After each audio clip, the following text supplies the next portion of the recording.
Tea with Mom by Edna Mbugua. Read by Yunia, Amunga and Kimani. Recorded and copyrighted 2021 by Edna Mbugua. All rights reserved.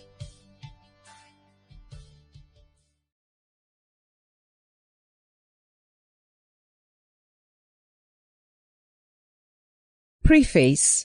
Becoming a mom at 40 was the highest honor of my life. Before then, I must confess, I had not paid in-depth attention to motherhood. I enjoyed baby showers more. I had become an expert at organizing cool baby showers, escorting my friends and family into motherhood, something I did so happily without asking, what about me? However, I admired moms and desired to be one, especially when I saw them walking hand in hand with their children. I saw my sisters become moms. I escorted them to labor wards and supported them through it. But one day, I was chased out of a delivery room. Why? I had been too dramatic. You see, my small sister Nepo was extremely brave when she went into labor. She even remembered the recommended breathing techniques.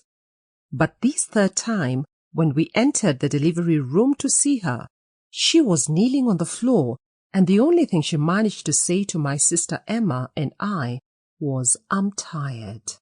I looked at her face once and I panicked. Was my sister going to make it?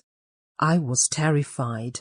We helped her get back into bed as tears rolled down my cheeks. I could see that she was in excruciating pain. Everything was happening so fast. My big sister Emma started praying. She had always been the prayer warrior in our family. In a split second, my sister is in labor, bent over and looked at me, her face blank. I thought I saw the baby coming out and I let out a piercing cry. More like I was actually the one delivering the baby. Nurses heard me screaming and rushed into the room. They elbowed me out, signaling me to be quiet. With the drama ended, I was allowed back into the room, but not without caution from one of the nurses. "Such theatrics are not entertained here, not even tears." "Sorry, ma'am," I answered meekly as I went over to my sister. She had delivered a bouncing baby boy. She named him after our father. I took pictures of my nephew, and thanks to technology, I announced to the world that a baby boy had been born to us. Back to my introspection on motherhood. I had never bothered with the day-to-day experience of being a mom. I was very happy being an auntie, going out with the kids and returning them home after we had fun. Little did I know that all this was about to change. When I was discharged from hospital with my newborn son, I realized for the first time the huge responsibility that was ahead of me. My son's little innocent face stared at me, and I was awakened to motherhood.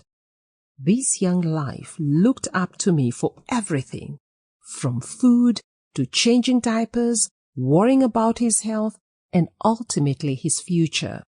My sisters had always told me how I was a Miss Know-it-all, always telling them what they should do with their babies. Having been an avid reader, I had read widely on all topics including motherhood, raising children to greatness, disciplining, and even birthing. And where best to use this knowledge than with my sisters and friends authoritatively? I would quote for them the sources and even recommend further reading. They would roll their eyes, but that did not discourage me from imparting the knowledge I had gathered. The birth of my son changed the world for me. I felt unequipped. I remembered the teachings from Pastor M. of Mavuno Church, that God equips the available. I whispered to God about 101% availability. I needed Him. In the last 1 year, I have gone through the practicals. I have forgotten deep sleep. I am always alert, waking up at the slightest turn. I now know why my little boy is crying. Yes, the cry for diaper change is different from the one. Sample complete. Ready to continue?